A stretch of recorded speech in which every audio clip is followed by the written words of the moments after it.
Tohto roku veľké oslavy SMP znemožnili vlastne príjazd techniky, no ale nevadí, máme to prisľúbené na budúci rok, takže uvidíme, či príde Toník Vrabel so svojou Tatrou 8x8, no ale teraz sledujeme Janka Kaminského a jeho pokus o prejazd cez najväčšiu diaľku.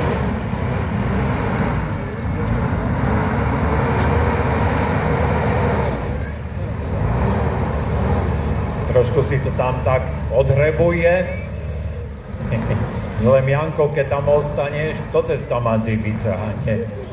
Sice máme ešte balkatečky, takže dúfam, že to pôjde, ale Janik tak hrebe, skúša, uvidíme. Sám som zvedavý, či tam vejde z tu speru. No, predek už dolu.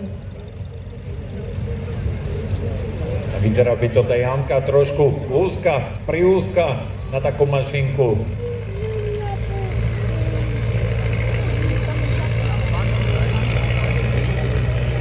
Ten traktor nevidím. No, verá, že Janičko, poď radšej von, stamať je tam na spätočku, lebo toto tamto je veľmi úzke.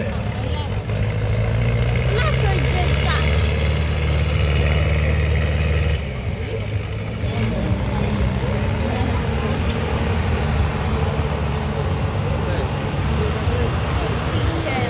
Vyšiel tata s takou mašinou. Vieš, rozdielne páni.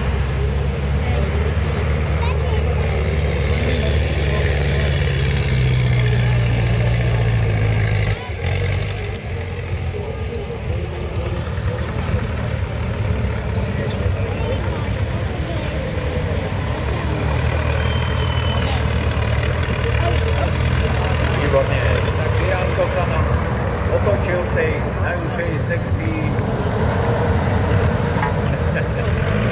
Taký malý kormaníkov, je tam uprúci.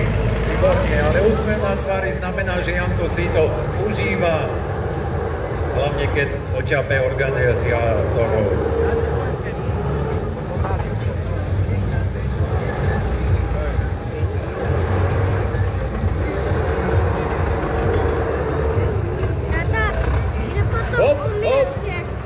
Vlastníku, nespadol na liečník. Dobre, no. Aj vačné blíkovci dali. Toník, čau, pozdravujeme. No výborne, takže Matúško, Šimonko majú očapaný, ale to nevadí. Však aj traktory si šťapané a sami sme mali možnosť vidieť, ako vyzerali štvorkolkári. Takže Maťko Pilárčík, ahoj, zdravíme. Čau, pozdravujeme a Bovku. No a ešte stále sledujeme lesné kolesové traktory, pričom 130 už ide na parking, na svoje miesto, no a 80 plus Majorík, 77 to je. No a samozrejme, Maťko Pilárčík si nenechal ujsť príležitosť trošku sa povoziť na Majoríku po trati.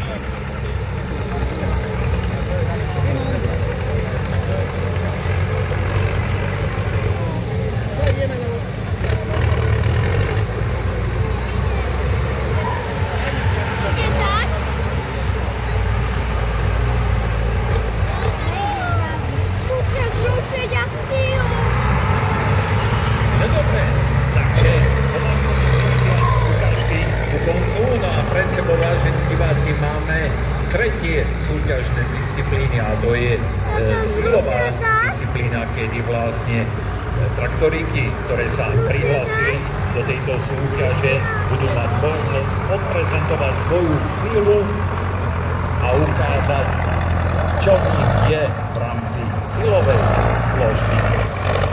O tom, kde a ako nás budú informovať organizátori a budeme samozrejme potom rešpektovať ich pokyny.